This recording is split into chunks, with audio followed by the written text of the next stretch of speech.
Hello, today we are reading from the Republic of Plato.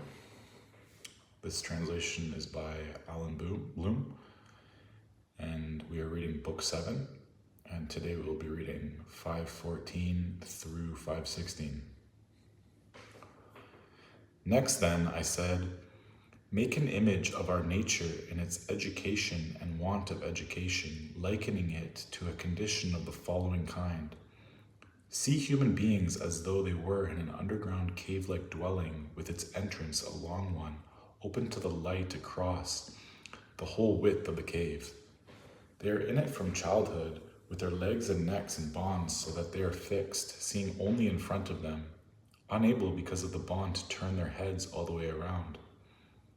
Their light is from a fire burning far above and behind them. Between the fire and the prisoners there is a road above, along which see a wall, built like the partitions puppet handlers set in front of the human beings and over which they show the puppets. I see, he said.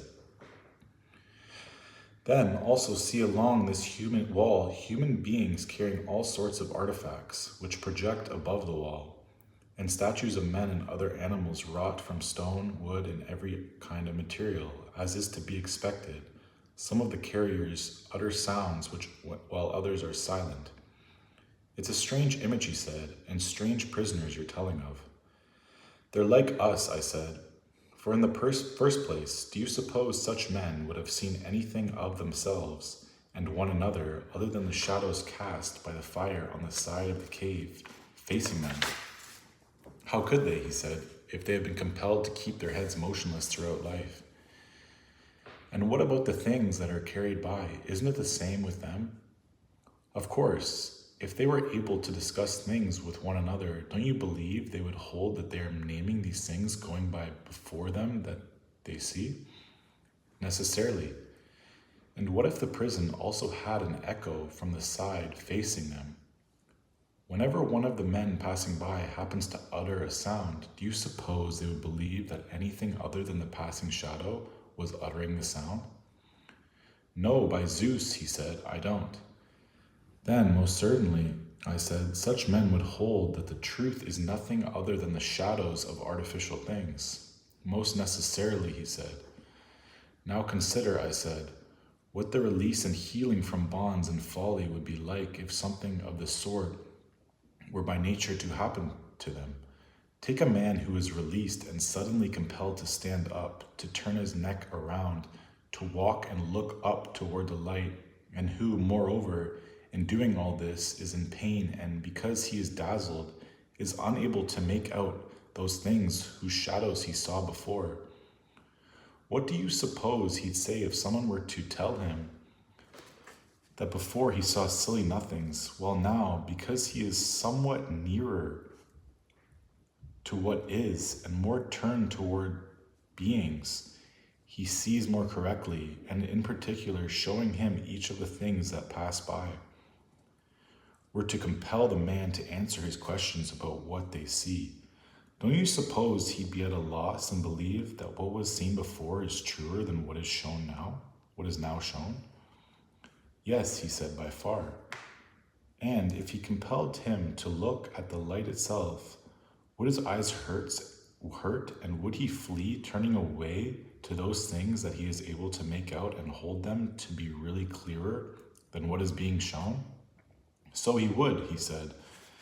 And if, I said, someone dragged him away from there by force along the rough, steep upward way and didn't let him go before he had dragged him out into the light of the sun, wouldn't he be distressed and annoyed at being so dragged? And when he came to the light, wouldn't he have his eyes full of its beam and unable to see even one of the things now said to be true? No, he wouldn't, he said, at least not right away. Then I suppose he'd have to get accustomed. If he were going to see what's up above, at first he'd most easily make out the shadows, and after that the phantoms of the human beings and the other things in water, and later the things themselves. And from there he could turn to beholding the things in heaven and heaven itself more easily at night, looking at the light of the stars and the moon than by day, looking at the sun and sunlight. Of course. Then finally, I suppose he would be able to make out the sun, not its appearances in water or some alien place, but the sun itself by itself in its own region, and see what it's like. Necessarily, he said. And after that, he would already be in a position to conclude about it that this is the source of the seasons and the years, and is the steward of all things in the visible place, and is in a certain way the cause of all those things he and his companions had been seeing. It's plain, he said, that this would be his next step. What then? When he recalled his first home and the wisdom there and his fellow prisoners in that time, don't you suppose he would consider himself happy for the change and pity the others? Quite so. And if in that time there were among them any honors, praises, and prizes for the man who is sharpest at making out the things that go by, and most remembers which of them are accustomed to pass before, which after, and which at the same time as others, and who is thereby most able to divine what is going to come, in your opinion, would he be desirous of them and envy those who are honored and hold power among these men?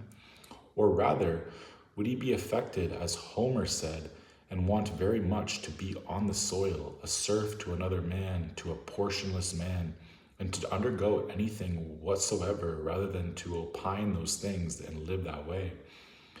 Yes, he said, I suppose he would prefer to undergo everything rather than live that way. Now reflect on this too, I said. If such a man were to come down again and sit in the same seat, on coming suddenly from the sun without his eyes getting infected with darkness, very much so. Wouldn't his eyes get infected with darkness? Very much so, he said.